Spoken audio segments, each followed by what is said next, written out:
Wonderland के पिछले episode में हमने ये देखा था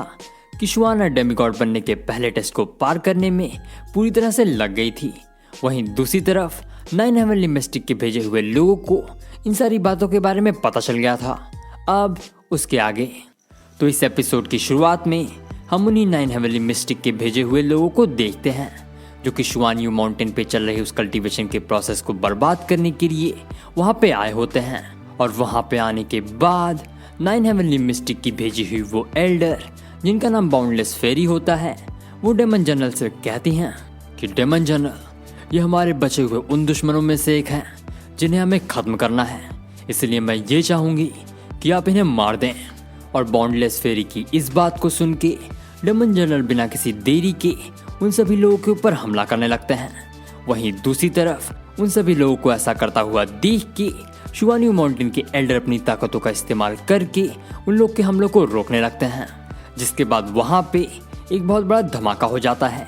जिसकी वजह से डेमन जनरल और उसके सिपाही वो लोग काफी पीछे फेंक उठते हैं। आगे फिर इस ताकत को देख के डेमन जनरल कहते हैं,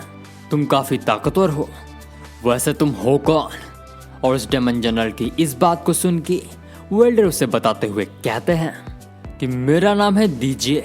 और उनकी इतनी बात को सुन के ही डेमन जनरल और उसके सिपाही घबरा जाते हैं, जिसके बाद वो एल्डर आगे बोलते हुए कहते हैं कि अगर तुम लोग यहीं से वापस लौट जाओ तो मैं ये समझूंगा कि यहाँ पे कुछ हुआ ही नहीं था, लेकिन अगर तुम लोग यहाँ से नहीं गए तो तुम लोग कभी भी यहाँ से जिंदा वापस नहीं जा पाओगे। और एल्डर जे की इस बात को सुन के डेमन जनरल को गुस्सा आ जाता है, जिसके बाद वो आगे बोलते हुए कहता है कि मैं 9 हेवनली मिस्टिक का डेमन जनरल हूँ और तुम्हारी हिम्मत कैसे हुई मुझसे ऐसे बात करने की। आज मैं और मेरे 10 सिपाही तुम्हें और तुम्हारे शुआन यू माउंटेन को बर्बाद करने के बाद ही यहाँ से वापस जाएंगे। जिसके बाद डेमन जनरल और उसके सिपाही एल्डर जे के ऊपर हमला करने लगते हैं और इसी के साथ में उन लोगों के बीच में लड़ाई होनी शुरू हो जाती है। हालांकि एल्डर जे ज़्यादा ताकतवर होने की वजह से उन लोग को बड़ी आसानी से पीटने लगते हैं। वहीं दूसरी तरफ एल्डर जे को लड़ाई में व्यस्त देख के बाउंडलेस फेरी शुआना और शिंगयुन के ऊपर हमला करने का प्लान बनाती है और इसी प्लानिंग के साथ में वो उन लोग को जान से मारने के लिए आगे बढ़ने लगती है।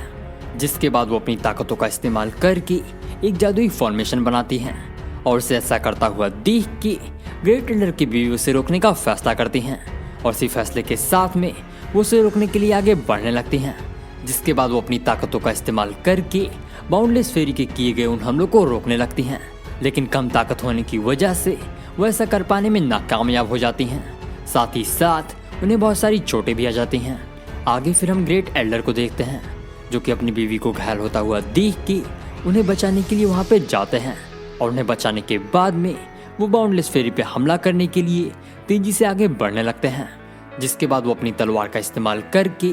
बाउंडलेस फेरी के ऊपर एक हमला करते हैं, लेकिन उनका यह हमला बाउंडलेस फेरी को छू भी नहीं पाता है और उसके बाद उनका भी वही हाल होता है जो कि थोड़ी देर पहले उनकी बीवी का हुआ था। लेकिन इसके बावजूद भी वो हार नहीं मानते हैं। जिसके बाद वो बाउंडलेस फेरी के किए गए हमलों से खुद को बचाते हुए उसके ऊपर हमला करने के लिए दोबारा से आगे बढ़ने लगते हैं और बाउंडलेस फेरी के करीब पहुंच के वो एल्डर अपनी तलवार की मदद से उसके ऊपर बहुत सारे हमले करते हैं और इस बार उनके उन हमलों से बाउंडलेस फेरी पूरी तरह घायल हो जाती है। वहीं दूसरी तरफ बाउंडलेस फेरी को घायल होता हुआ देख के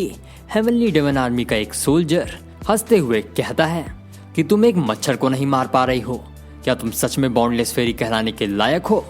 और ऐसा बोल के वो सोल्जर अपनी ताकतों का इस्तेमाल करके एक ड्रैगन बनाता है, जिसके बाद उसी ड्रैगन की मदद से वो शिंगयुन और शुआना के ऊपर एक हमला करता है और उसे ऐसा करता हुआ देख के एल्डर जे शिंगयुन और शुआना को बचाने की कोशिश करते हैं, लेकिन उनकी ये कोशिश नाकामयाब रहती है। जिसके बाद हम शुआना को देखते हैं जो कि अपनी तरफ उस ड्रैगन को आता हुआ देख के उसे खा लेती है और उस ड्रैगन को खाने के बाद में शुआना उसी ड्रैगन की ताकतों का इस्तेमाल करके हेवनली आर्मी के ऊपर एक हमला कर देती है। आसान शब्दों में कहूँ तो वो उसी सोल्जर की ताकत का इस्तेमाल करके उसी के ऊपर एक हमला कर देती है और शुआना के इसी हमले के साथ में ये एपिसोड यहीं पे खत्म होता है। वीडियो पसंद आई हो तो इस वीडियो को लाइक और चैनल को सब्सक्राइब करना ना भूलें।